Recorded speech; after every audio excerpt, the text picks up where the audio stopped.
Hello.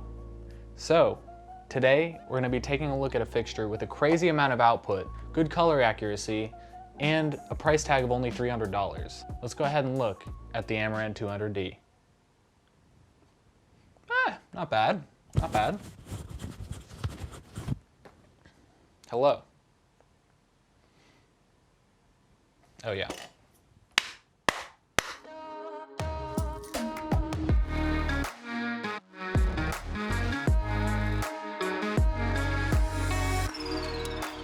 Cool.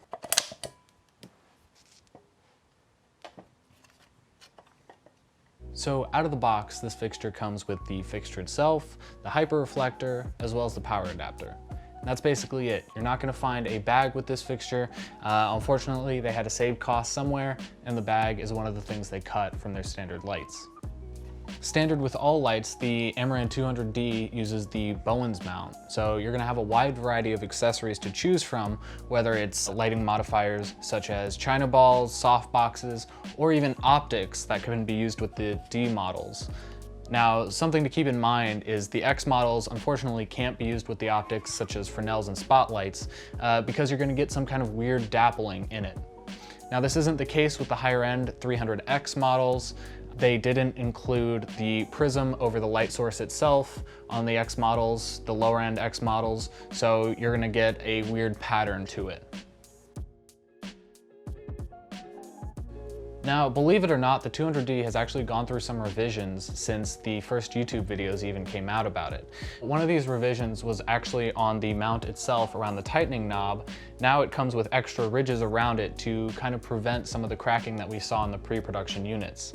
Personally, I've kind of, given it some good tightening, and I really haven't been able to crack it or damage it in any way, so that's good. As far as how this will wear in heat, I am not really sure.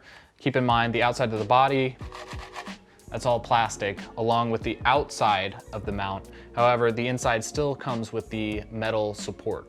So take that as you will. It seems durable enough for now. Definitely something that could get broken on set pretty easily though. So be gentle. So one of the reasons this light is such a good value is that its output almost matches that of the 300D, at least in the center. So if you're using the hyper reflector, you're actually going to get a brighter output in the very center than what you do with the hyper reflector with a 300D. Now, keep in mind, this is not an even spread, and it definitely spots really prominently in the middle. And then as you go to the fall off, it's dramatically less than the 300D. So overall output, not as good as the 300D. However, for the price of $300, that's crazy. It's crazy that we're even getting close to an $1,100 light from Aputure. So one of my favorite things about this light is the form factor.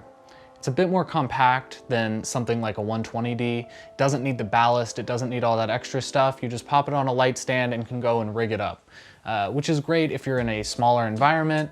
One downside, however, is there's only a control panel on the back. Now, it's a nice screen and it's a decent control knob. However, if you want to, control it remotely, you're gonna have a little bit of trouble. There is an app. So the app is the Sidus Link app, which is one of the better light apps out there. It's just not the best to be using on set. So why do I say that? I don't want to get super into it because a lot of people are super polarized about how sets always allow you to have phones out. But at the end of the day, a lot of sets, they really don't like you to have your phones out. Are you going to be using this on larger sets? Probably not. But I figured I'd bring it up because some people will have a problem with it.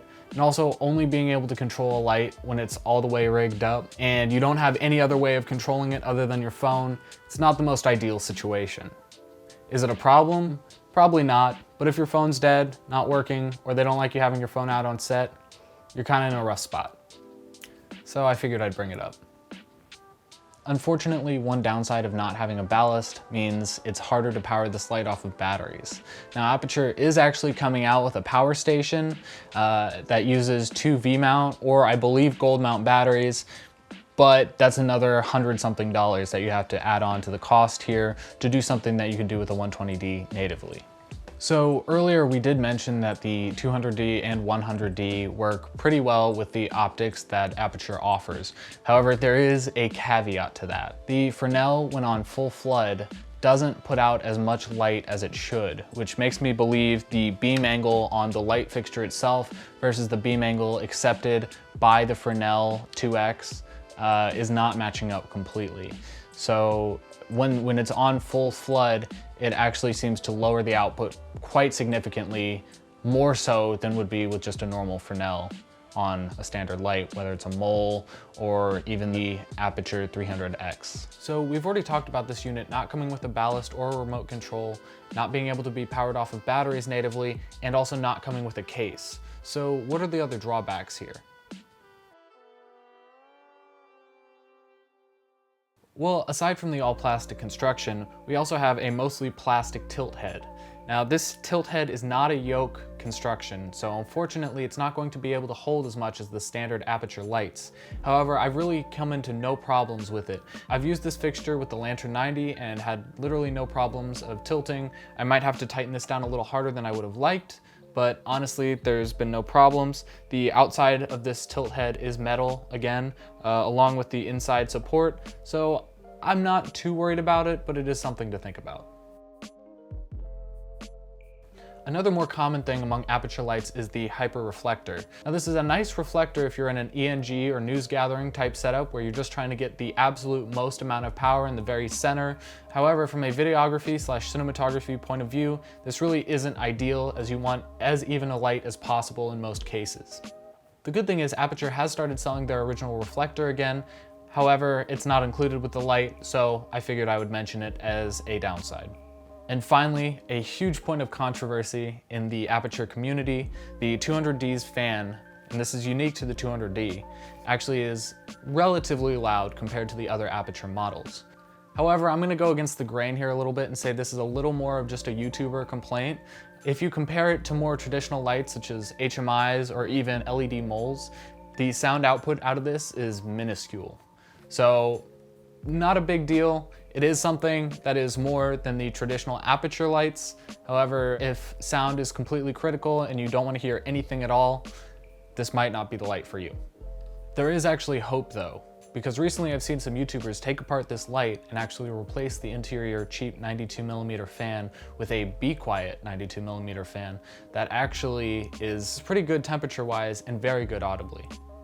Just to give you guys a little idea of what kind of noise this puts out, I've compared this 200D to the baby LED mole that I'm currently using to light this video.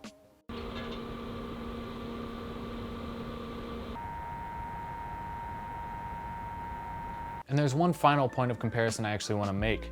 This 200D is actually quieter than the Red Raven I've used to shoot some of my short films.